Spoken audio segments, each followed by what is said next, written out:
Bonjour les amis, et bien on se retrouve toujours pour un test de pizza.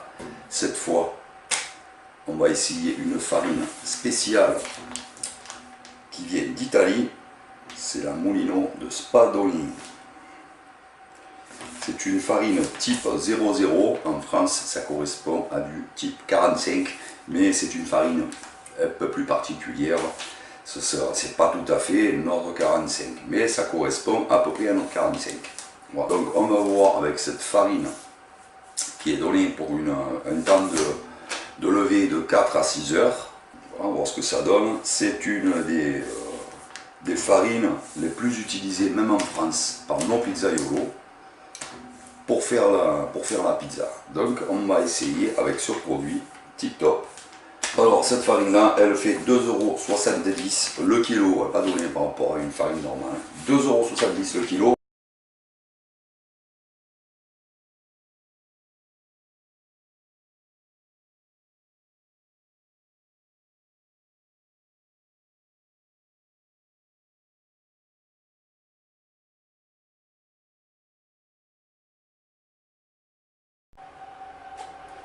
Alors dans un premier temps, l'eau avec la levure dans mon bac en plastique que je vais délayer. L'eau du robinet, je fais couler, je prends l'eau froide comme ça.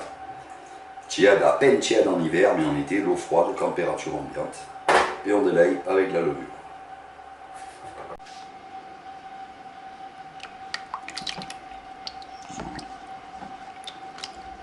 Je délaye.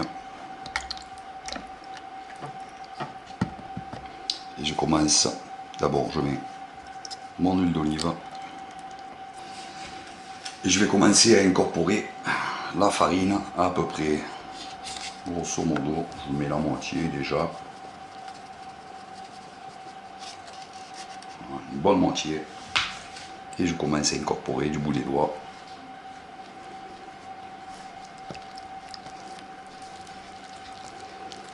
On englobe.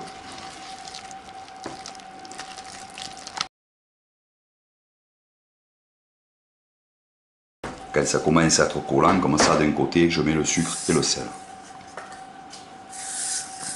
Hop, j'aurais pu le délayer dans un peu d'eau, comme j'ai fait l'autre fois.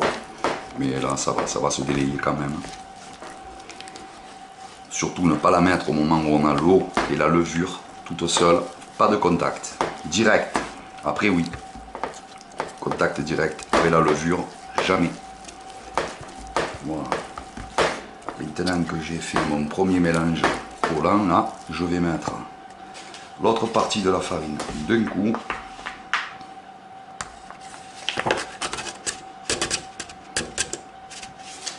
Et je mélange.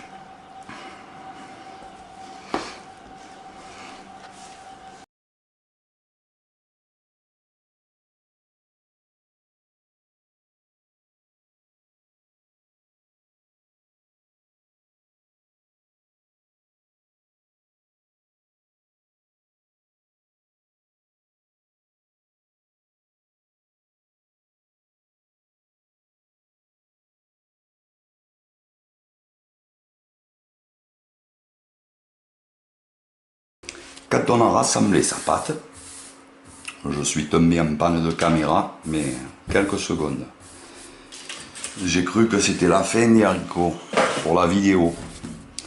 Alors, quand on a rassemblé sa pâte, quand on a tout englobé, tout englobé, on s'arrête un peu sa table et on va la pétrir pour remplacer le batteur. Si on a un batteur, toute petite vitesse, 3-5 minutes maximum. C'est pas une pâte qu'on pétrit 2 heures. Alors d'abord je vais là. Ça, hop, et toujours, je roule comme ça. Je pousse en avant et je ramène à moi. Je pousse en avant, je ramène à moi. De temps en temps, je tourne d'un quart de tour. Voilà. Je fais glisser en avant en tirant un peu sans la déchirer. Hop, et je ramène à moi. Je replie. Hop, pareil. 5 bonnes minutes à la main, comme ça.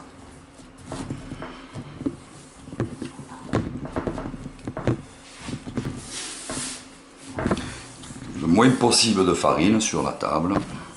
Tant que ça colle pas, on n'en met pas. Et si ça colle très peu, c'est pas.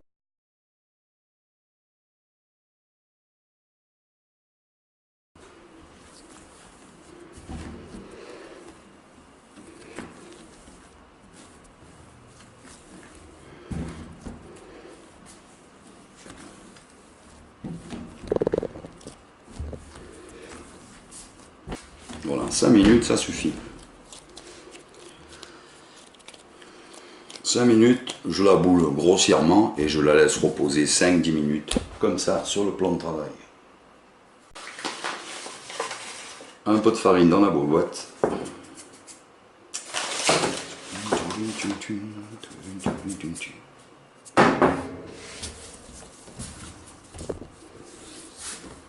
Couper les gougoules à peu près égales.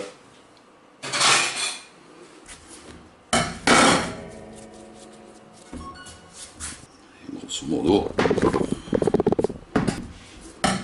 allez, on donne un peu plus.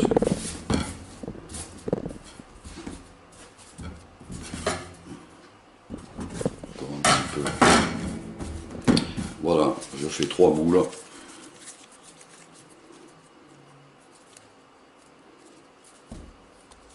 Je referme bien le dessous, surtout.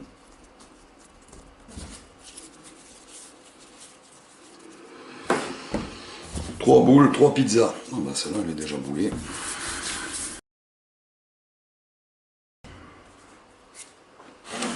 On ferme et c'est parti pour un temps indéterminé.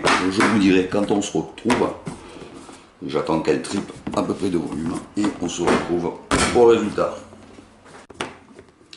Et voilà, retour à la pâte. Alors 4 heures pile poil de lever. Voilà, c'est bon. Hein. 4 heures, elle peut lever encore, elle est assez de force cette pâte. Disons qu'au bout de 3h30, elle était déjà étalable. Hein. Voilà. Mais on est plus proche des 4 heures à 6 heures quand même.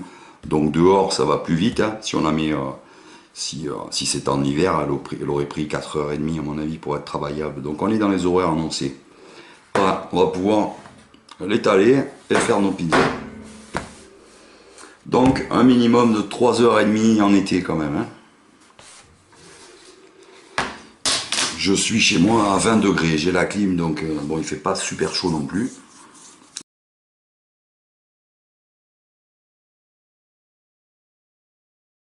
On farine bien dessous pour que ça glisse sur la pelle à pizza pour enfourner sans problème. Quelle élasticité. Bonne pâte à travailler déjà.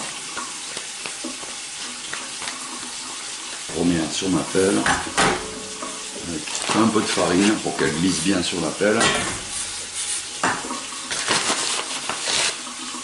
Alors dessous, la farine c'est jamais grave, ça ne rentre pas dans la pâte. Bon là j'ai un peu exagéré, il ne faut pas non plus exagérer, juste que ça glisse sur la pelle à pizza et ça suffit.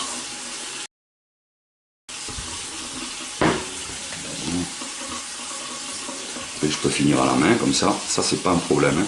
Les pâtes à pizza sont élastiques. Ah ouais, nickel celle-là. Alors, celle-ci, on peut la tirer, alors vraiment, elle est vraiment très élastique. Et enfin élastique, mais sans revenir. C'est-à-dire que on sent qu'elle est robuste quand on la tire. Donc pour le travail, pour quelqu'un qui fait à la maison comme nous, c'est rien, c'est sûr. Mais pour quelqu'un qui fait des grosses quantités, énormément de pizza, je comprends l'avantage de cette farine. Alors là, au rouleau, on obtient plus fin, évidemment, que le travail à la napolitaine à la main. Enfin, quoi qu'on peut y aller à la main, à la napolitaine aussi à la main, mais c'est plus long. Au rouleau, c'est vrai qu'on va voir si au rouleau on obtient un joli bord. Moi, j'aime les bords. Hein. Vous l'avez compris.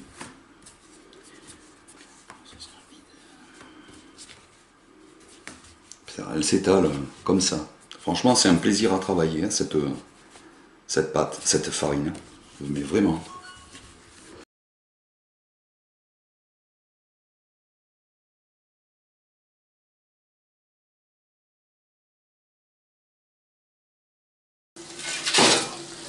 Première, nickel.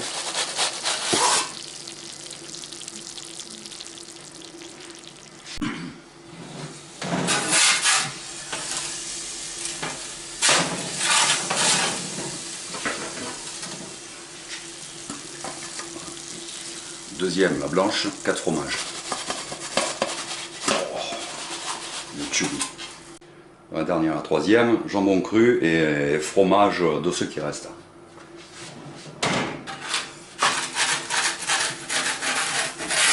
Pour les olives, les deux qui sont tombés, on les récupérera après. Important, bien fariner la plaque, la pelle à pizza. Voilà. Le jambon cru, fromage et ce qui reste. Nickel. Il y a l'eau là. Ouais, tu peux servir ta soeur et toi si tu veux. Comme ça c'est fait.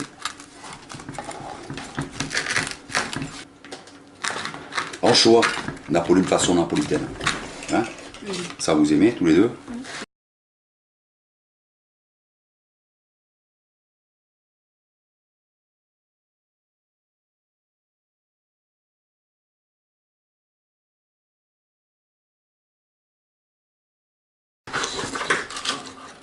Elles sont bonnes. Ouais. Je les ai fait au rouleau, j'ai pas fait façon napolitaine à la main, mais... C'est meilleur que la pizzeria. Hein? C'est meilleur que la pizzeria. Ouais. Alors, qu'est-ce que vous en pensez par rapport à la pizzeria? C'est même meilleur. Ouais, pour moi aussi, franchement, la pâte croustillante et tout. À la pizzeria, il faut vraiment manger sur place pour l'avoir un peu croustillante, la pâte à la pizzeria. Quand tu la prends à la maison, c'est fini. Souvent, après, à la pizzeria, c'est trop cuit. Ouais. Là, elle est bien, hein? Nickel, hein? Même dessous, elle est nickel.